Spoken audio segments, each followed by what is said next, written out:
एक समय की बात है। गोकुल नाम की सोसाइटी में एक परिवार रहने आया। वो लोग उस सोसाइटी में नए नए ही आए थे। उस परिवार में राहुल, सविता और उनका 10 साल का एक बेटा भाविक रहता था। जैसे ही भाविक सोसाइटी के गेट के बाहर तक पहुंचता है, तभी से ही अपने सवाल जवाब शुरू कर देता है। वाह पापा, ये कितनी सुंदर सोसाइटी है। क्या हम इसी सोसाइटी में रहेंगे? हाँ हाँ बेटा, हम लोग इसी सोसाइटी में रहेंगे। देखो तो हमारा भाविक कितना खुश नजर आ रहा है। अब तो मेरे यहाँ पर नए नए दोस्त बनेंगे, ना मजा आएगा। हाँ हाँ बेटा, बहुत मजा आएगा। चलो अब अंदर चलो। जैसे ही वो लोग सोसाइटी के अंदर कदम रखते हैं, तभी जोर जोर से हवा चलने लगती है और भाविक को कुछ अजीब सा महसूस होने लगता है। मम्मी देखो तो, हमारे आते ही ये कितनी जोरों से हवा चलने लगी है। मुझे कुछ अजीब सा भी लग रहा है। नहीं बेटा, ये बस तुम्हारा वहम होगा। बच्चा समझकर सविता भाविक की बात को नजरअंदाज कर देती है। वो लोग अपने फ्लैट पर पहुंचते हैं। चलो चलो, अब आप दोनों जल्दी से फ्रेश हो जाओ, सोने का समय हो गया है। हाँ, क्योंकि कल मुझे इंटरव्यू के लिए भी जाना है। भाविक, राहुल और सविता कमरे में जाकर सो जाते हैं। ऐसे ही चलते चलते उन्हें 1 महीना बीत जाता है। एक दिन राहुल का बॉस उसे ऑफिस के काम से सूरत जाने को कहता है। ये तो कितनी अच्छी खबर है। मैं ये बात सोसाइटी जाकर सविता और भाविक को बताऊंगा, तो वो दोनों भी बहुत खुश हो जाएंगे। राहुल घर जाकर ये बात सविता और भाविक को बताता है। सविता, ओ सविता, कहाँ हो तुम? तुम्हें एक खुशखबरी देनी है। अरे हाँ हाँ, क्या हुआ? इतना क्यों चिल्ला रहे हैं आप? हाँ पापा, क्या हुआ? आप इतने खुश क्यों नजर आ रहे हो? अरे खुश ना हो तो क्या करूं, बात ही ऐसी है। अब आप बताएंगे भी, क्या बात है? मुझे मेरी नौकरी की तरफ से सूरत ले जा रहे हैं। बहुत बड़ा प्रोजेक्ट है। अगर सब अच्छे से हो गया तो क्या पता वहाँ से आने के बाद मेरा इंक्रीमेंट भी हो जाए। अरे वाह, ये तो बहुत अच्छी खबर है। वाह पापा, आप तो सूरत जा रहे हो। मैं भी जाऊंगा, मैं भी जाऊंगा। बेटा, मैं तुम्हें अपने साथ नहीं ले जा सकता। और सविता, तुम मेरा सामान पैक कर दो। मुझे आज ही रात 12 बजे तक निकलना है। मैं बस कुछ ही दिनों के लिए जा रहा हूँ। सविता राहुल का सामान पैक कर देती है और राहुल उसे रात 12 बजे सूरत के लिए निकल जाता है। चलो भाविक, अब तुम भी जल्दी से दूध पीकर कमरे में सोने चलो। ठीक है मम्मी। सविता और भाविक अपने कमरे में चले जाते हैं। सविता तो सो जाती है, मगर भाविक को नींद नहीं आती। बहुत तेज बारिश होने लगती है। भाविक बालकनी में जाकर खड़ा हो जाता है और बारिश के मजे लेने लगता है। वाह, कितना सुंदर नजारा है। भाविक की नजर अचानक सामने वाले फ्लैट पर पड़ती है, तो वहाँ एक मोमबत्ती जल रही होती है। ये क्या है?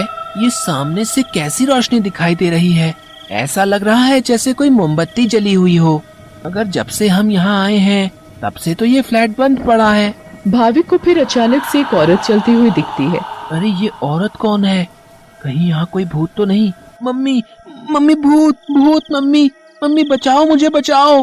क्या हुआ बेटा, क्या हुआ? तुम इतना क्यों घबरा रहे हो? मम्मी, वो भूत, भूत। क्या बोले जा रहे हो तुम? ठीक से बोलो, मुझे कुछ भी समझ में नहीं आ रहा है। मम्मी, मुझे नींद नहीं आ रही थी तो मैं बालकनी में जाकर खड़ा हो गया और बारिश देखने लगा। तभी मैंने सामने के फ्लैट में जलती हुई मोमबत्ती देखी और एक औरत को देखा। नहीं बेटा, ये भूत वूत कुछ नहीं होता। ये तुम्हारे मन का वहम है। नहीं मम्मी, मैं सच कह रहा हूँ। नहीं बेटा, चलो अब सो जाओ, रात बहुत हो रही है।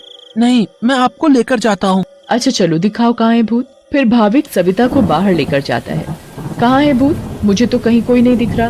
मम्मी देखो, वहाँ पर देखो, वो सामने वाले फ्लैट में।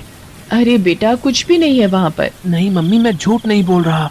अच्छा ठीक है ठीक है, चलो अब जल्दी कमरे में जाओ और सो जाओ। फिर वो दोनों कमरे में जाकर सो जाते हैं। भाविक, अब तुम्हें डरने की कोई जरूरत नहीं है। मैं तुम्हारे साथ सो रही हूँ ना, अब तुम आराम से सो जाओ। अगली सुबह भाविक सोसाइटी के दूसरे बच्चों से मिलता है। तुम सबके नाम क्या है? मेरा नाम पिंकू है। मेरा नाम सोनू है। और मेरा नाम गोली है। सारे बच्चे मिलकर पूरा दिन खूब मस्ती करते हैं। फिर रात में सारी औरतें सोसाइटी कंपाउंड में बातें करती हैं। तभी सविता रात की बात सारी औरतों को बताती है। दूसरी ओर भाविक और उसके सारे दोस्त लुका छुपी खेल रहे होते हैं। पिंकू गिनती करना शुरू कर देता है। तभी सारे बच्चे इधर उधर छिप जाते हैं, मगर भाविक खेल खेल में अपने फ्लैट के सामने वाले फ्लैट के दरवाजे तक पहुंच जाता है। उसे ये पता नहीं होता कि ये वही फ्लैट है जिसमें कल रात उसने एक औरत को जलती हुई मोमबत्ती के साथ देखा था। अरे ये दरवाजा तो खुला हुआ है और यहाँ तो कितनी सारी लाइटें हैं। चलो अब मैं जल्दी से इस घर में छिप जाता हूँ ताकि मुझे कोई ढूंढ ही ना पाए। वो जगह ठीक है, मैं उस कमरे में जाकर छिप जाता हूँ। भाविक जैसे ही उस फ्लैट के कमरे की ओर जाने लगता है, वैसे ही बाहर की सारी लाइट्स लुप लुप होने लगती हैं। ये क्या हो रहा है यहाँ पर? अचानक ये लाइटें लुप लुप कैसे होने लगी? भाविक इधर उधर देखने लगता है। तभी भाविक की नजर दरवाजे के ऊपर पड़ती है। ये दरवाजे के ऊपर क्या लिखा हुआ है? भूत! मम्मी, मम्मी बचाओ बचाओ! भाविक चिल्लाते हुए सोसाइटी कंपाउंड में जा पहुंचता है। अरे, ये आवाज तो भाविक की लग रही है। ये तो भाविक की ही आवाज है। भाविक की आवाज सुनकर सारी औरतें और आदमी कंपाउंड में जमा हो जाते हैं। तभी वो देखते हैं कि सामने से भाविक भागते भागते चला आ रहा है। मम्मी, मम्मी, वहाँ सच में वहाँ भूत है। क्या हुआ बेटा भाविक? हाँ बेटा, क्या हुआ? तुम इतने घबराए हुए क्यों लग रहे हो? हाँ बेटा, कुछ तो बताओ। कहीं तुमने फिर से सामने वाले फ्लैट में भूत तो नहीं देख लिया? भूत? भूत? कहाँ है भूत? मैं छुपने के लिए एक फ्लैट में चला गया क्योंकि उसका दरवाजा खुला हुआ था। मैंने वहाँ लिखा देखा। क्या लिखा देखा और कहाँ देखा? कि यहाँ से चले जाओ वरना मैं तुम्हें मार दूंगी। चलो बेटा, तुम हमें वहाँ लेकर चलो। हाँ हाँ, चलो अंकल, मैं आपको वहाँ लेकर चलता हूँ, आप खुद ही देख लेना। भाविक सभी लोगों को उस फ्लैट में लेकर जाता है। कहाँ लिखा है बेटा? अरे, यही तो लिखा था। चलो भाई, यहाँ तो कुछ भी नहीं है। बेटा भाविक, चलो अब चलो। सभी लोग भाविक को वहाँ से ले जाते हैं, मगर भाविक उस दरवाजे को देखते देखते चलता है। नहीं अंकल, मैं सच बोल रहा हूँ। हमें इस बच्चे की बात एक बार मान लेनी चाहिए और आज रात मिलकर सोसाइटी पर नजर रखनी चाहिए। हाँ, आप सही बोल रहे हो। क्या पता ये सब सच हो। तो ये तय रहा कि आज रात हमारे पति सोसाइटी की देखभाल करेंगे। उस रात 3 आदमी सोसाइटी के गेट पर खड़े रहकर सोसाइटी की देखभाल कर रहे थे। मुझे जरा बाथरूम जाना है, मैं बस अभी जाकर आता हूँ। हाँ हाँ ठीक है, तुम होकर आओ। क्या हुआ जी? गुड्डू को बहुत डर लग रहा है और वो बोल रही है कि आप ही उसे सुलाएंगे, तो आप जरा ऊपर आकर उसे सुला जाएंगे? ठीक है, अभी आता हूँ। दूसरा आदमी पहले आदमी से बोलता है। मैं जरा अपनी बेटी को सुलाकर आता हूँ, उसे डर लग रहा है। अब सोसाइटी के दरवाजे पर सिर्फ रमेश यानी तीसरा आदमी ही बचता है। कहाँ रह गए ये दोनों? वो आदमी इधर उधर घूमता रहता है और अब उसे भी अकेले डर लगने लगता है।